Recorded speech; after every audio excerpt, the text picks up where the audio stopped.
Out of all the fun and unique ways to dispatch your enemies in Metal Gear Solid 3 Snake Eater, have you ever wondered what does and doesn't officially count as a lethal elimination? Well, here's all the techniques that I've found, and first is the electric fence. Even though the enemy is eliminated, it does not count towards your kill count at the end of the game. Next is eliminating any animals or guard dogs does not count. The game only cares about humans.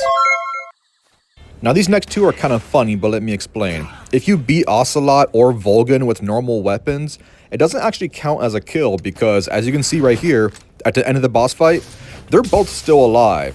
So you didn't technically kill them. So it's not going to count for the very first Ocelot boss fight and the very first Volgin boss fight. Next is exploding barrels. If the explosion takes out any enemies, it does not count towards the kill count.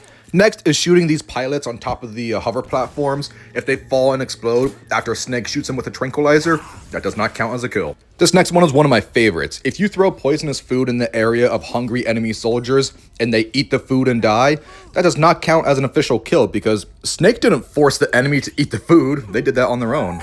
And the same train of thought for throwing venomous animals at enemies. If Snake captures a venomous animal alive, like a scorpion or a spider or a venomous snake, he doesn't force the snake to bite the enemy and inject it with venom. Snake isn't a snake whisperer. He can't tell the snake what to do. It just happened.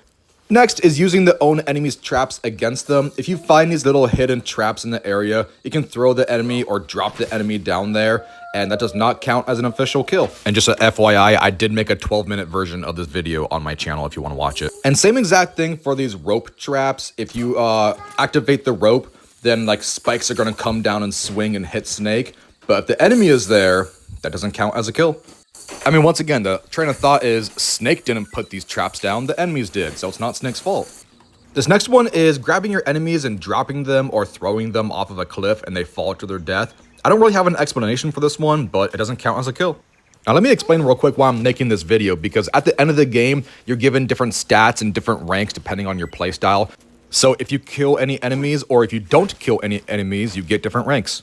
And one of the hardest challenges in the entire game is getting rank Foxhound, and that requires killing no enemies throughout your entire playthrough. Kind of the same train of thought for if you shoot the ropes on the bridge and the enemies trip and fall. That's not Snake's fault, so doesn't count as a kill. And then if you use CQC on the enemy and they fall off the cliff and fall to their death, doesn't count. Also, sorry if you hear my baby playing in the background. You might hear her voice or toys. All right, this is the only technique I'm a little unsure of. I'm like 80% sure, but if you drown your enemies in the water while they're sleeping or whatever, doesn't count.